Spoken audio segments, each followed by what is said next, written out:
এখানে আপনারা বেশিরভাগই আমার বয়োজ্যেষ্ঠ গুরুজন।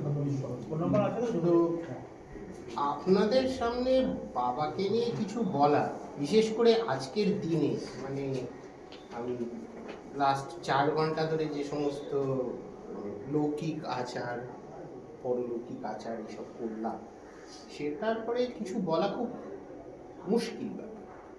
কিন্তু তবু বাবার সূত্রেই আজকে আমি আপনাদের অনেক কিছু বিভিন্নভাবে, তো স্মৃতিচারণের জায়গায় শুধু সেটাই বলি। ছোট থেকেই মনে হয়েছিল আমার কাছে যে বাবা ছিলেন আমার হিরো, বেশ হিরোর মতো দেখতে। যেখানেই যেতেন, সেটা এই তালপুকুর ডেভেলপমেন্ট অথরিটি হোক বা পল্লীমঙ্গল হোক বা আঞ্চলিক নায়ক মণ্ডলী, সবাই দেখতাম বাবাকে খুব ইম্পর্টেন্স দিয়ে একটা সংগ্রামের সঙ্গে কথা বলে। ওনার চারপাশেই সবসময় একটা অরা থাকতো, মানে সেটা তার ব্যক্তিগত আভিজাত্যের, সেটা তার বাগ্মিতার, তার বুদ্ধিমত্তার সমস্ত দিক দিয়ে। তো সেইটা থেকেই বাবা ছিলেন আমার আইডল। জীবনের বহু ক্ষেত্রে সবসময় আমার মনে হতো যদি বাবার মতো হতে পারি, সেটাই বোধহয় আলটিমেট লেভেল। তো যেহেতু এই আজকে স্মরণ সভাটা হচ্ছে ব্রতচারী গ্রুপের তরফ থেকে, তাই সেই অংশের 2-3টে স্মৃতি কথায় আসে।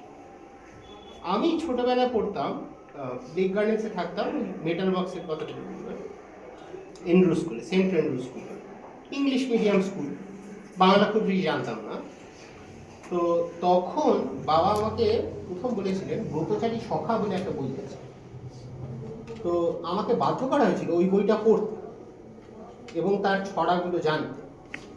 এবার সেইখান থেকে আমি ওই লেক গার্ডেন্স থেকে আসতাম বাসে করে কৃষ্ণা ক্লাসে নেমে, তার পিছনে যে রাস্তাটা, সেই রাস্তাটার দিকে একটা ছোট্ট ঘরের মধ্যে একটা অফিস হতো।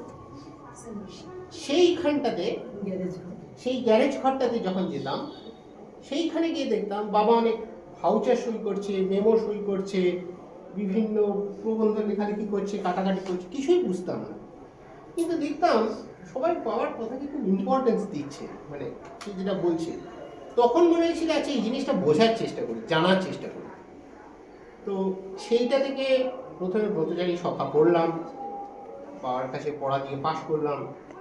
পাশ করার পরে তখন বাবা বললেন ঠিক আছে, এবার তুমি আমার সাথে এই পল্লীমঙ্গল সমিতিতে, ওখানে ব্ল্যাকবোর্ডে বাবা ক্লাস নিত। তো তখন বাবা আমাকে বেশ কয়েকবার নিয়ে এসেছিলেন, আমি বাবার ক্লাসে বসতাম, ব্রতচারী ক্লাসে। তো সেইটা শেখার পরে তার পরবর্তীভাবে তারপরে একটা বহু প্রিয় স্মৃতি জুড়ে আছে হচ্ছে ক্যাম্প, বিজয়গড়ের ক্যাম্প। প্রত্যেক বছর হতো ক্যাম্প, এবং সেই ক্যাম্পে এখানে নমিতা পিসি আছে, পুষ্পিতা পিসি আছে, আমি সেই বিসেল নিয়ে। তো এই সমস্ত কিছুটাই জুড়ে আছে বাবা। এবং ক্যাম্পের সময় আমার সাথে বাবার কোনো যোগাযোগ থাকতো না, আমি ওদের কাছেই থাকতাম না। বাবার সাথে বিভিন্ন জিনিস নিয়ে ব্যস্ত আছে। ক্যাম্প শেষ হয়ে গেল, শেষ দিন রাত্রিবেলা পিকনিক হতো। আর পিকনিকের ঠিক আগে মেন অ্যাট্রাকশনটা আমার থাকতো হচ্ছে ওই ক্যাম্পের একদম শেষে, যখন সব শেষ হয়ে গেল তখন ওই ঢালি হতো। তার আগে বিভিন্ন বকুল পিসি স্কুল থেকে একটা গানের একটা অনুষ্ঠান হতো, আর সেইখানে বাবা একটা লাল শালু পরে বক্তৃতা দিত।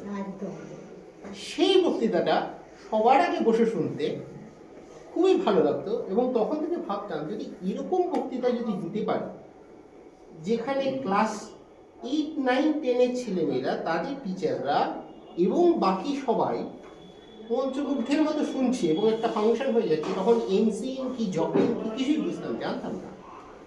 কিন্তু এই সমস্ত কিছুর মধ্যে দিয়ে বাবার একটা জীবনের একটা সাইডকে জানতে পেরে, তাদের সাথে যারা আছে, সেটা নান্টু বাপু, তোমাদের সবাইকে চিনে জেনে, তারপরে থেকে দেখেছি নমিতা পিসি প্রত্যেকবার রাখি পড়াতে আসতো, সেইখান থেকে সেই যে চেনা, সেই যে পরিচয়, সেই যে আলাপ, তারপরে অনেক বছর গেছে, বাবা আর আমার অনেক সময় চাকরির জন্য আমি বিভিন্নখানে চলে গেছি, কিন্তু তারপরে একটা সময় মনে হয়েছে বড় হতে হতে বাবার আমি একটা সময় বন্ধু হয়ে গেছি, এবং বন্ধু হয়ে যাওয়ার পরে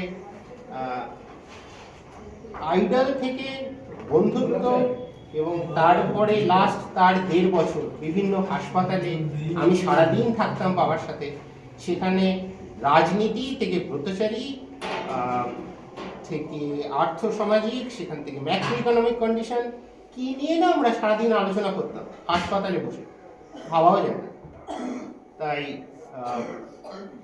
এইটা বলেই শেষ করতে পারি আজকে বাবার জন্য। বাবার খুব প্রিয় গান হয়তো দাঁড়িয়ে আছো তুমি আমার গানের ওপারে, সেটাই বোধহয় এখন।